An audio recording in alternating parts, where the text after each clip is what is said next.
That is absolutely massive in the Premier League title race. Arsenal have dropped 3 points at home to West Ham, losing 2-0.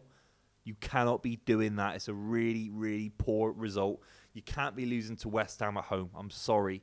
And I don't think Arsenal looked very good today. I thought they looked really, really flat, really poor. And the pressure they could have put on City over this Club World Cup period, even since beating City at the Emirates, which was a massive win for Arteta, a massive win for the young players in the Arsenal side, the experience that even someone like Declan Rice would have got in terms of being in the stadium, winning that game, it's kind of mathematically at least gone out the window.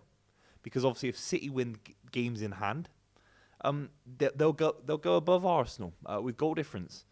They've not made any stretch, any strides in the Premier League title race when they really should be. Now, obviously, we'll talk about West Ham in this video. This is just a reaction to what is the big news really, is that Arsenal at home should be winning the game.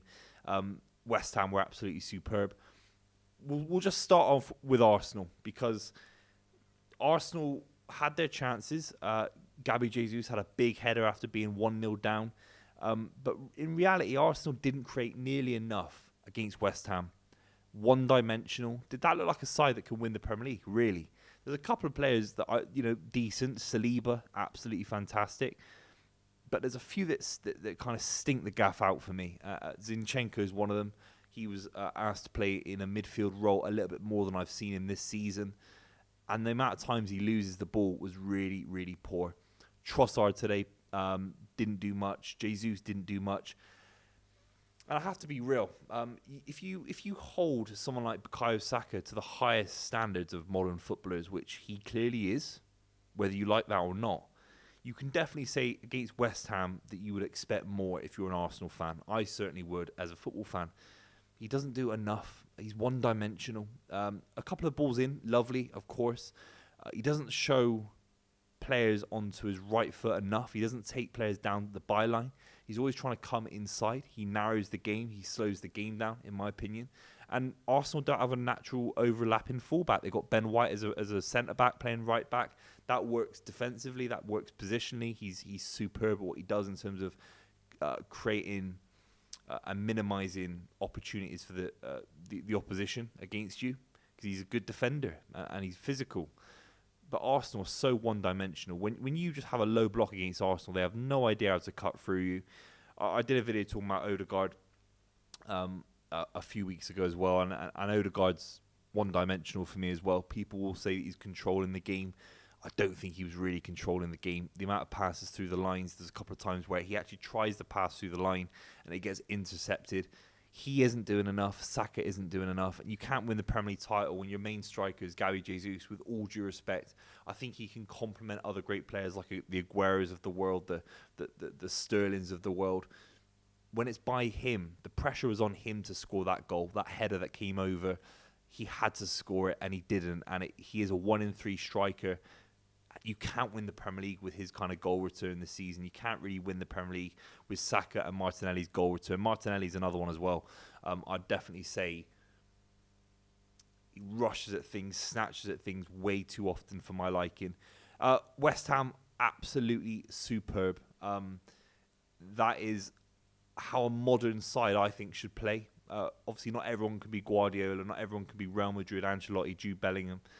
If you look at West Ham, a modern entity of a football club, a historic, traditional football club, you can't be everyone sit behind the bus, part of the bus. You can't do that anymore. David Moyes obviously has this element of physicality to his game. His sides have a robustness, a physicality, of course. But he is getting this side ticking. They're far more than part of the bus hit Arsenal on the counter-attack. Let's talk about the goals because, someone like Emerson is a really technically gifted player. Soucek's great on the ball. Alvarez is great on the ball. Ward-Prowse, Jarrod Bowen, Kudus, absolutely unbelievable. These guys are really technically gifted players. And obviously Paqueta as well, and Benrahma came on. They have got... It's prime Everton, David Moyes, where David Moyes would set you up, be hard to beat. And then someone like Steven Pienaar and Cahill and even Arteta himself would have this kind of creativity. He's back to that. This West Ham side is probably the best side that he's ever had, David Moyes, as a manager, because at points it was free-flowing. The goal that obviously West Ham score, it was a great ball in from Emerson that initiates it, and then a shot goes off, and then Jared Bowen keeps it in. I think it's clearly in. You have to let me know what you think in the comments down below. And then Soucek scores, which is another goal for him this season. He's been doing absolutely electric this season. He's been fantastic. And at that point, even though it finished 2-0, I think it could have finished 1-0. I didn't see Arsenal ever getting back in this game. And I don't know if that's down to fatigue over the Christmas period. For me, it was just a lack of dimensionality. I don't know. They had no understanding of, if we can't cut in and whip something in, how else do we play? And that's why you have to give the credit to Guardiola, because he's always taken the game onto a different level. It might not always work, but you do feel that this kind of 4-3-3, 2 attacking midfielders, 1 defensive midfielder, the link-up play through midfield, it just seems one-dimensional. And they really struggled after going 1-0 down. It's a beautiful, beautiful header from Mavropanos. At that point, you just think they're getting beat airily, which Arsenal haven't been guilty of this season. You know, you have to let me know in the comments down below. Is it a one-off? I think Arsenal fans tell you that it isn't. I think the Arsenal fans leave in early. Now, some of them, like London, congestion, don't get me wrong, it's awful down here on the tubes. But the amount of them leaving, I think it was a little bit, I think we've bottled it again a little bit. And it's not an easy thing to say that Arsenal bottled anything this season. They didn't have a 10-point lead. They've never had an 8-point lead. But I think being at home to West Ham, you've got to have a level above you. You've got to think we are rising to the occasion. We're rising to the point now where a few days to go until we're in the new year, halfway through the season. Arsenal can easily go on a run where they win 80, 90% of the games to go on and try and win the Premier League. And they kind of started on the back foot, not being able to break down West Ham, looking flat, fans leaving early, Arteta looking livid on the touchline, their main striker missing opportunity after opportunity. Even someone like Declan Rice, who was probably the best player for Arsenal today alongside Saliba, looks flat, lacking in creativity. I genuinely think if you're Arteta, if you're Edu, you go out and get a big name in January. Maybe it's someone like Paqueta himself if he's free from the gambling stuff, because I think they need a spark. Big signings happen. Man City signed Edin Dzeko. There are massive signings that can come in and influence a side in January. Even just a changing room, a big name. I think you need to use the tools at your disposal if you're an Arsenal owner and say, we've got a load of money coming in. We've got guaranteed Champions League football again. We might win another cup, might even go on a run in the Champions League. Let's put the money in now. 28-year-old in his prime, ready to go. Paqueta, for example. I think they need that, because the way this Arsenal side going, they aren't going to win the Premier League.